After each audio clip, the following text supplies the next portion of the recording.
Hello everyone. इस video में बहुत ही इंपॉर्टेंट टॉपिक पे डिस्कस करने वाले हैं जो हमारे देश का, जो हमारे भारत का बहुत ही इंपॉर्टेंट टॉपिक है और कैसे लोगों को अपना पैसा मैनेज करने नहीं आता है, जो एक बहुत सीरियस प्रॉब्लम है। ये मैं कैसे बोल रहा हूँ, तो ये मैं नहीं बोल रहा हूँ, ये आरबीआई का डाटा कह रहा है। आरबीआई का जो डाटा निकल के आ रहा है उसके अकॉर्डिंग कह रहा हूं मैं। और मैंने पेपर में आज ही रिसेंटली, आज सुबह में मैं जब ये पढ़ रहा था तो मुझे बहुत ही शॉकिंग लगा, क्योंकि इतना कुछ बदलने के बावजूद भी ये जो परसेंटेज है वो बहुत ही कम है जहां पे हम अपने पैसों को सही से यूटिलाइज कर पा रहे हैं। तो पहले आर्टिकल क्या है वो देख लीजिए। आपको बगल में यहाँ पे आर्टिकल दिख रहा होगा जिसका हेडलाइन है कि रिटर्न से ज्यादा मूल्य सुरक्षित रखने में है लोगों की रुचि। यानी कि जो भी आप सेव कर रहे हैं, जो आप पैसे बचा रहे हैं, बचत कर रहे हैं, उस पैसे को लोगों का फोकस होता है कि उस पैसे को हम बचाएं।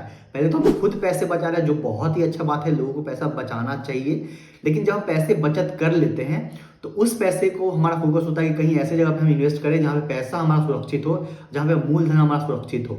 तो आरबीआई का जो डाटा निकल के आ रहा है, जो FY 2021 से लेके FY 22-23 तक का ये डाटा है, जहां पे जो भी हम सेव करते हैं, मान लीजिए कि 100% जो हमारा सेविंग्स है उसमें से 84% तक जो हमारा पैसा है वो कहाँ जाता है, तो वो जाता है बैंकों के पास, जहां पे फिक्स्ड इंटरेस्ट होता है, जहां पे एक फिक्स्ड इनकम होता है। बैंक्स हो गया पहले नंबर पे, उसके बाद पेंशन का नंबर आता है, फिर आता है नंबर पीएफ का, और उसके बाद फिर इंश्योरेंस का नंबर आता है। इन सभी जगहों पे हमको एक फिक्स्ड इंटरेस्ट मिलता है, एक फिक्स्ड रिटर्न्स मिलता है, जो हार्डली बीट कर पाता है इन्फ्लेशन। इन्फ्लेशन यानी महंगाई दर, जो हमारे देश में 6% है, और एफडी का रेट भी लगभग, इंटरेस्ट रेट भी लगभग 6% के आसपास, ये 6, सवा 6, 6.5% मैक्सिमम यही रिटर्न्स आपको बैंक एफडी में मिलते हैं।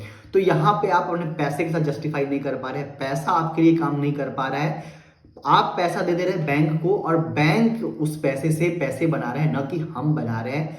जो हमारे देशवासी है वो पैसे नहीं बना पा रहे। बस वो पैसा है कि आपका पैसा सुरक्षित है, लेकिन वो पैसा ग्रो नहीं हो रहा है क्योंकि वो इन्फ्लेशन को भी, महंगाई दर को बीट नहीं कर पा रहा है। इसीलिए वो पैसा आपका बढ़ नहीं रहा है। आपको लग रहा है कि पैसा आपने 1 लाख डाला, अगले साल 1,06,000 हो गया, लेकिन इन टर्म्स ऑफ कि उसमें ग्रोथ आया है वो नहीं आया है, क्योंकि 6% से महंगाई दर भी हर साल बढ़ रहा है। उसके बाद नंबर आता है 10% कैश का, यानी 84% के बाद 10% जो सेविंग्स करते हैं लोग, बचत करते हैं, उसमें उसका 10% लोग अपने कैश के रूप में रखते हैं, अपने अपने घर में रखते हैं। तो जहां तक कैश की बात है तो वो रखना चाहिए, क्योंकि आपको इमरजेंसी आ सकता है, कुछ ऐसा इमरजेंसी, मेडिकल इमरजेंसी हो या कुछ कोई भी जगह इमरजेंसी आ सकता है जहां पे आपको पैसे की जरूरत होती है। तो कुछ पैसा आपके कैश में होना चाहिए। कैश में भी आप रख सकते हैं या आप सेविंग्स अकाउंट में भी रख सकते हैं, जहां से वो पैसा आपके पास तुरंत आ जाए जब आपको पैसे की जरूरत हो। उसके बाद नंबर आता है जो 6% बच गया, 6.1% जाता है स्टॉक मार्केट और म्यूचुअल फंड में। वहां पर भी म्यूचुअल फंड 4% के आसपास का है और स्टॉक मार्केट लगभग 1.5 से 2% के आसपास का है।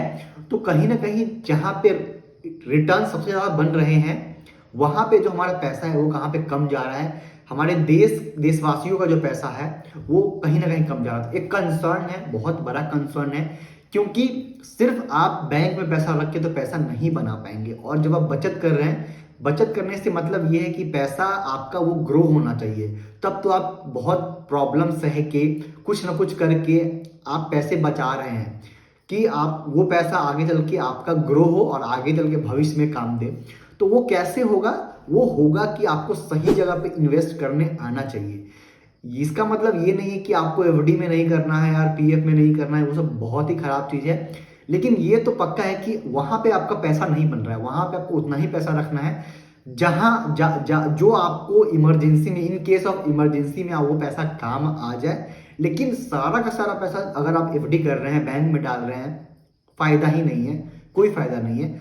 तो उस पैसे में, जैसे कि आपने बैंक में 84%, 85% के आसपास 84% पैसा यहाँ पे जा रहा है, तो इस 84% में से आपका जो पैसा है बहुत हद तक एसेट्स में जाना चाहिए, उस एसेट्स में जहां पर रिटर्न्स आपको थोड़ा ज्यादा मिल रहा है। जैसे कि आप एफडी को तो कम से कम बीट कर रहे हैं, यानी कि 6-6.5% का जो एफडी है, जो इंटरेस्ट रेट, जो माफ कीजिएगा, जो इन्फ्लेशन, जो महंगाई है, कम से कम आप उसको तो बीट करना है आपको, तब तो आपका थोड़ा बहुत पैसा बनेगा। तो कहीं ना कहीं हमको सही वे में इन्वेस्ट करने की ज़रूरत है। और क्योंकि थोड़ा बहुत लोग इन्वेस्ट कर रहे हैं, धीरे धीरे लोग एजुकेट हो रहे हैं, अवेयर हो रहे हैं, तो म्यूचुअल फंड्स में इन्वेस्ट कर रहे हैं। एक म्यूचुअल फंड बहुत ही अच्छा ऑप्शन है आपके पास। मैं ये नहीं बोलूँगा कि आपको जंप कर जाना है इक्विटी में। यहाँ पे रिस्क है तो रिवॉर्ड भी है। तो यहाँ पे रिस्क लेने का ये मतलब नहीं है कि आपको गैम्बलिंग करना है, बिल्कुल भी नहीं। इन्वेस्टिंग भी आप कर सकते हैं, स्टॉक मार्केट में इन्वेस्ट कर सकते हैं। यहाँ पे जो रिटर्न बनता है, जो हमारा निफ्टी का रिटर्न बनता है, जो इंडेक्स जहाँ हमारा रिटर्न देता है, वो 12 से 15% का रिटर्न होता है वो साल का।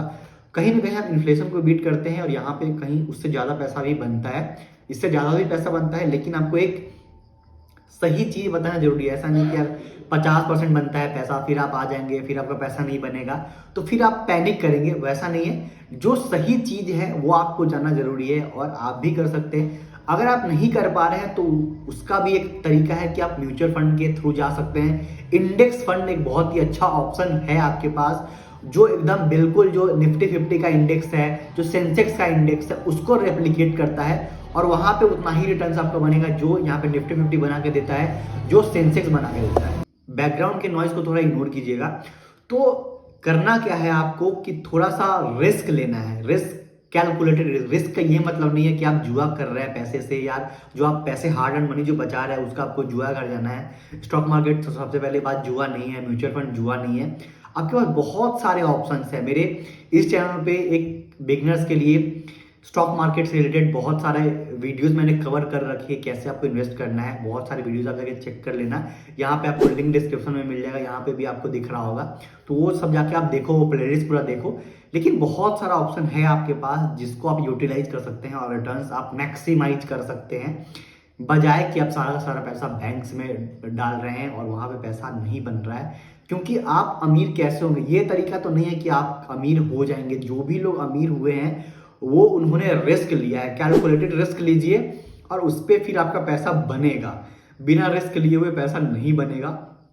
तो रिस्क तो आपको लेना पड़ेगा, कैलकुलेटेड रिस्क लीजिए। अगेन मैं बार बार बोल रहा हूँ, कैलकुलेटेड रिस्क यानी कि आप गवाएंगे तो कितना गवाएंगे और बनाएंगे तो पैसा कितना बनाएंगे। और ये सब बिल्कुल आप कर सकते हैं। थोड़ा बहुत आपको रिसर्च करना होगा। अगर मान लीजिए आपको नहीं कर सकते हैं तो बहुत सारा आपके पास ऑप्शन है। पीएमएस का है, पोर्टफोलियो मैनेजमेंट सर्विसेज है, बहुत सारे जो सेबी से रजिस्टर्ड पर्सन है, जो एडवाइजर है, जो उनसे जाकर कंसल्ट कीजिए। उनसे पूछिए कि यार हम अपने पैसे के साथ जस्टिफाई कैसे कर सकते हैं। नहीं तो आप YouTube पे भी बहुत सारे लोग हैं जो एजुकेट कर रहे हैं, अवेयर कर रहे हैं, उनका भी आप फ्री में भी वीडियो देख सकते हैं। आजकल सब कुछ करना बहुत ही आसान है। डीमैट अकाउंट खोलना, म्यूचुअल फंड करना, इन्वेस्ट करना, एसआईपी करना, आप सब कुछ मोबाइल से ही कर सकते हैं। तो प्लीज उसका इस्तेमाल कीजिए। उसके बाद भी आपके पास जो फिक्स्ड इंटरेस्ट है वहाँ पे भी आपके पास बहुत सारा ऑप्शन आ जाता है, जैसे कि एसजीवी का आता है, जो सोवरेन गोल्ड बॉन्ड होता है, जो गवर्नमेंट बैक्ड होता है। तो और भी ऑप्शंस है, आपको एक्सप्लोर करना पड़ेगा। तो वीडियो कैसा लगा है जरूर कमेंट करके बताइएगा। वीडियो आपको थोड़ा सा भी हेल्पफुल लगा है तो लाइक जरूर कीजिएगा, जिससे मुझे मोटिवेशन मिलेगा। और आप अपने पैसे के साथ जस्टिफाई जरूर कीजिए। मेरा यही मानना है, यही कहना है आपके साथ, विनम्रता के साथ कह रहा हूँ। क्योंकि आप ऐसे पैसे नहीं बना पाएंगे। आप हमारे जो पिछला जनरेशन है वो भी पैसे नहीं बना पाए ऐसे करके। तो आपको पैसे बनाने हैं ना, आपको मैक्सिमाइज करना है अपना रिटर्न्स को। तो थोड़ा ना थोड़ा आपको दिमाग लगाना पड़ेगा कि रिटर्न्स कहाँ मैक्सिमाइज हो सकते हैं। यहाँ तक आपने वीडियो देखा, इसके लिए धन्यवाद। ऐसे ढेर सारे वीडियो देखने के लिए चैनल सब्सक्राइब कर लीजिएगा। मिलते हैं अगले वीडियो में। जय हिंद।